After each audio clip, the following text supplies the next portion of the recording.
Alright, hey guys, I'm here to kind of talk about and explain a little bit more on this run. So, doing a little bit of update here compared to my last video. So, going through just mousing over some of the gear. So, if people actually want to like screenshot it or pause the video at whatever time.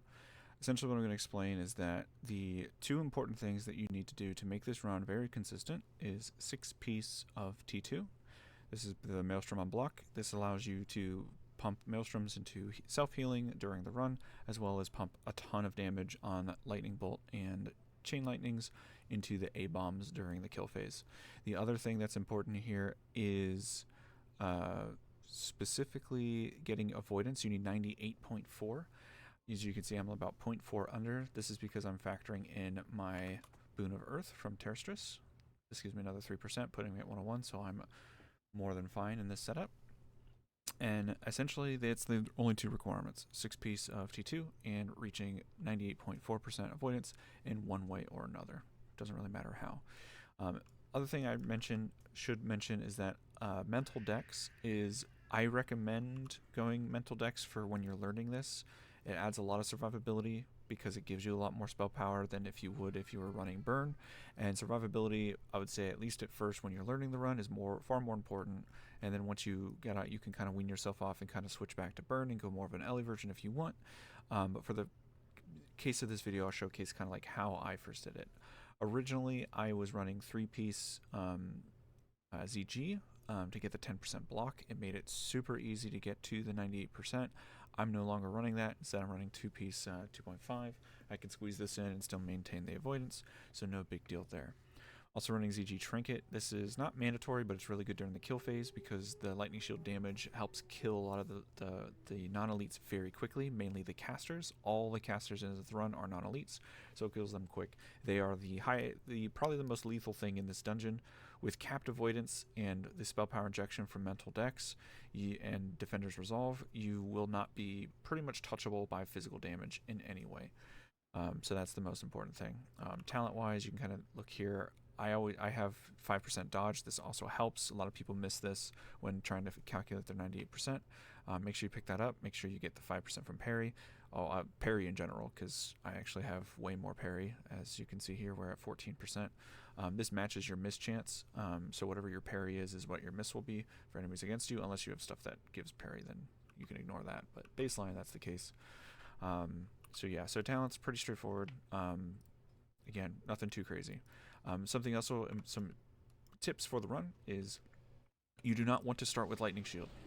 Lightning Shield is not good because we essentially don't want Lightning Shield to be hitting the enemy or the civilians that we'll be running by. They apply a curse that does 75 reduction, and we don't really have a good way. I'll talk about that later. But so during the run, we're not going to have anything run. The only thing we're going to be using, or make sure I pre-pop to make sure we're going, is I'm going to have the Boon of Earth. The Disease Cleanse is nice to drop during the run, but also I want the Boon of Water to be able to heal on blocks. This helps massively with the sustain, especially during the kill phase. And then lastly, I'll be dropping Grounding Totems when I see Frostbolts coming in. I probably won't play perfectly since I'm trying to do this video and audio at the same time on the same tank to help make it a better clarification. But yeah, so Grounding Totem is going to be soaking up some occasional Frostbolts to help stop some slows. If I do get slowed, I'm going to decoy.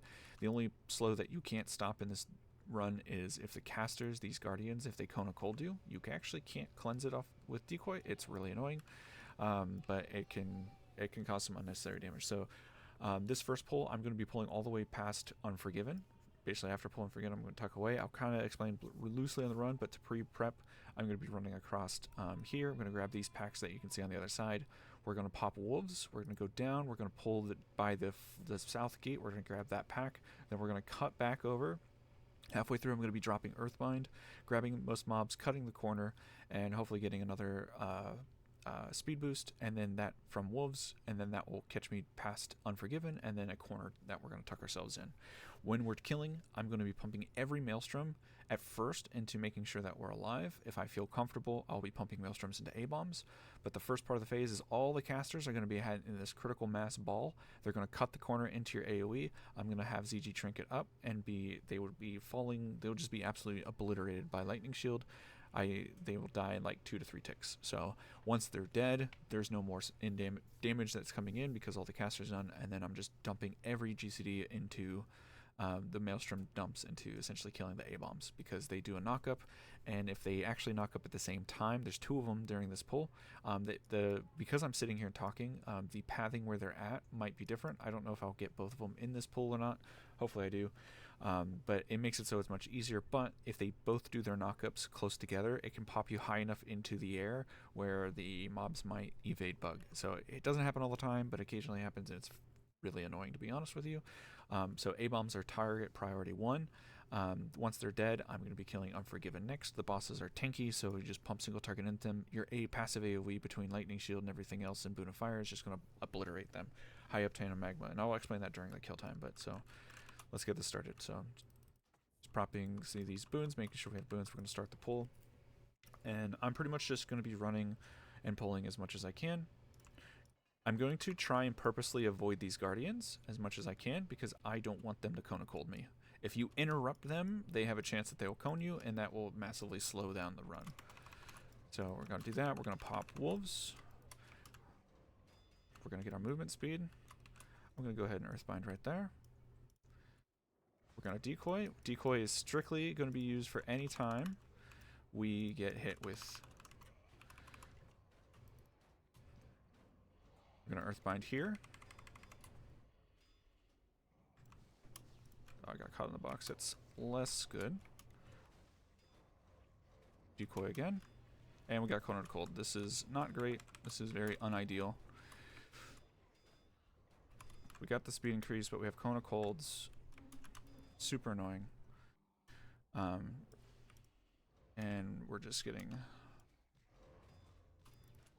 kind of screwed a little bit here. Gonna turn on Lightning Shield. Gonna Decoy just to get back up in position this corner here. We're gonna drop some totems. We're gonna pop ZG Trinket. Casters are all up in front of me, as you can see in the center of the screen. They're kind of absolutely falling over. There's a knockup. I'm targeting a Patchwork. We're gonna try and kill this Patchwork as quickly as we can. Keeping down Magma Totems as much as possible to make sure that we have high uptime on that. But keeping my back to this wall as much as possible. One is down. We kill that one. Keep targeting the other one. Burning, burning, burning. Again, every GCD is going into some type of single target, typically into this Patchwork. Occasionally doing Molten Blast when there's some filler. They're both dead. Easy. We just have Unforgiven and a few mobs. Targeting Unforgiven.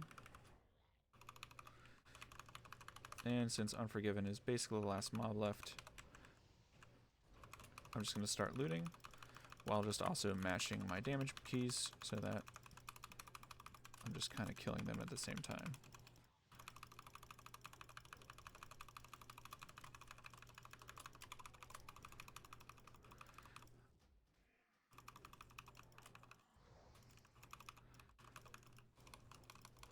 And we're just looting these. There's about 100 bodies here. This first pull, I believe, is around 98 mobs. If I'm not mistaken, somewhere between 80 to 90. As you can see, there's just a lot of... I'm just spam clicking. That was a bad pull, I will say, overall.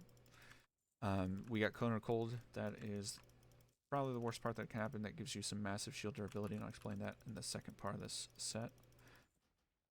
Just gonna loot everything, and I think that's everything. Cool. I'm gonna unclick my Boon of Fire and Lightning Shield off. I do not want that. Similar reasons. We don't want to pull these citizens. So we're just starting the next run. So I'm gonna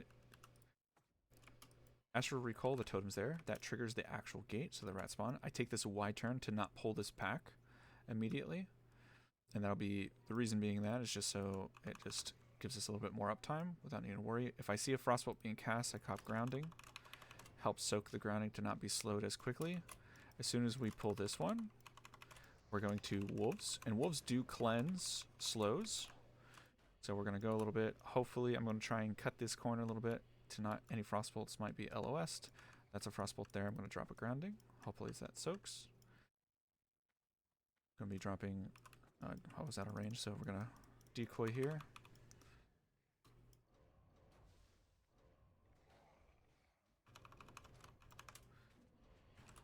Going to drop a Earthbind there. Astral Recall it here. Pull this mob here. Speed boost is up. I'm going to decoy just for this speed immunity as I grab this last pack, and I'm going to jump on this barrel. Activate Lightning Shield, and then we're going to just start placing our totems down. Activate ZG Trinket. All the mobs are going to start dying. I'm going to target the Patchwork, start killing him down. All my Maelstroms are going into killing him. Lightning Bolt, Earth Shock. If I don't have 5 stacks by the time I get thing, I'm just doing a shock or use Molten Blast, typically. And he's dead. Easy peasy. So now we're going to focus on these other ones. Going to put Magma up. I could have dropped Grace of Air. I should have actually did that earlier. And the rest are just going to fall over relatively quickly. Making sure we maintain... I wasn't paying attention if I was, but making sure we have the spell power from Mental Decks, as well as the Defender's Resolve. So we do have to make sure we occasionally throw in a shock here and there, just for maintaining that spell power bonus. And this set is the easier of the two, in my opinion. There's less to worry about in general. I think it's a little less mobs. I could be wrong on that. The importance is there's only one A-bomb on the second set, while the first pull I do has 2 A-bombs and Unforgiven. So there's a little bit more complexity there, and there's a little bit more backtracking because we have to pull that gate and then kind of go up corner. So it's a little annoying, and you can get caught by the Cone of Colds, and it's a little bit, yeah, it's unfortunate because you can't even fap it. You can't fap, you can't decoy it. Like, if Cone hits you, you're just 6% slow, and there's nothing you can do about it. All in all, though, this was actually not as bad as I thought. The reason why we do those strategic places of speed increases that I do along with the Earthbinds is to minimize the amount of hits that I'm taking along the run. This is important because of your shield durability. So I lost about 39%, as you can see down here. I would say about 40% is a good margin to hit. 35 is probably the average if you do 2 good pulls. I've seen myself as low as like 28 on a few. But the most important reason behind that is because this allows me to do 2 runs. And I did this run, I don't know what the actual timer for... See, we're in here for 13 minutes. I talked at the entrance for probably about 6 minutes. In general, slow runs of this should be about 8 minutes, 7 minutes on average. My fastest runs I've done from enter to leave is about 6 minutes, but you got to be really on the ball. And what I've been doing is I can do a 6-minute run, go out, reset, do another 6-minute run, then immediately hearth. I have my hearth set to Undercity. I go in there, sell everything. Vendor, what do you need? You know, disenchant, whatever you know. Like I'm an enchanter, so I can disenchant blues. Repair, do whatever you need, and then fly back out. And that is about 6 minutes. So you're looking at, it's probably closer to 7. So you're looking at like an 18 to 20 minute set for 2. And this ends up making it pretty easy where I will hit lockout cap reliably every time for this set. Super fast. I get two resets in a hearth, 2 resets in a hearth, come back, do 1 run, and then I'm locked out for like 8 minutes, and then I have to wait. And then I do another run, hearth, reset, do 2, reset, do 2, and then another like 10-minute lockout. So otherwise, the instance is cleared on pretty much all this side. You can collect holy waters. I know holy waters are pretty big. I don't know like if there's like a science behind the holy waters. You can go around and click them. I haven't bothered doing it really, but with next coming around the corner, and this being the end of phase 6, people might want it. Don't know, but that's pretty much the run. Hope I explained everything well. Just to kind of recap for if there's something I missed. The important thing is 6-piece T2. The Maelstroms are very important for keeping you alive. Same with Terrestrus. Getting the heal on block is massive, especially on the kill phase. Casters are the deadliest component of this run. You can run burn. Just be aware that I like to run with mental decks and use flame shock to pull. If you do that with burn, just be careful because burn the casters, they will die to like 1 burn. And they will die along the run. They won't die in the stack, which makes you have to backtrack and loot, and it can slow down the run as a result. It might be more damage on the kill phase, potentially. I'm not actually sure. It's kind of a wash in my eyes. The Mental Dex spell power boost kind of makes Lightning Shield do more damage, which is your uncapped AoE against like 100 mobs. It makes your Magma Totem do more damage, which is uncapped AoE. It makes... I don't actually know if Boon of Fire has any scaling to spell power, but if it did, it probably isn't noticeable. It hits for so low, I don't know if that's even worth considering in terms of like factoring in spell power versus burn versus mental dex. Either way, those are the huge things. I recommend mental dex at least for beginning to learn. I also recommend running bringing some restorative pots because if you do accidentally pull a citizen, they will curse you for 75% healing reduction, and that can end your run depending on where you are during the run phase. If you're already in the kill position, it hits you, and the casters are dead, it's not a problem. But if the casters are alive and you don't kill them fast enough, they can kind of nuke you down. So dropping a grounding totem after you get in the kill position makes it so the first volley of spells will probably eat the grounding totem, can save you. Just like tips against casters. For the A-bombs, be careful with the A-bombs. Like I said, they can knock you up. You saw me getting thrown up there. Mobs will occasionally evade bug into the wall. I don't know what necessarily causes it. I believe it's if 2 A-bombs knock you up at the same time, or like enough time where you're already in the air and the other one goes out. There's somewhere I've gotten so high where I've taken fall damage. And whenever I'm that high up, they can't get to you really, and then they evade bug. They'll like move through the wall, and then they reset. And there's some wonky to it. Oh, the other thing I wanted to show as well as part of this is if you're leveling somebody, like if you have any friends that you're wanting to boost, after you're running through here and you pull these 2 packs, they can run and just stand on this fountain. So their safe spot for both kill phases, like they're in XP range if they just stand on this fountain. So super, super easy. Just going over, I believe you can get it from just like this side. Just be careful about this box. If they get too close, it might open up, and if it has rats in it, yeah, just like that. So just be careful of the box. I don't know if you can jump from here from anywhere, or if it has to be on this part of the fountain.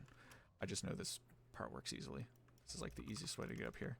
But you just jump here, and then jump up here, and then they can sit here and literally AFK while you kill. They'll get all the experience.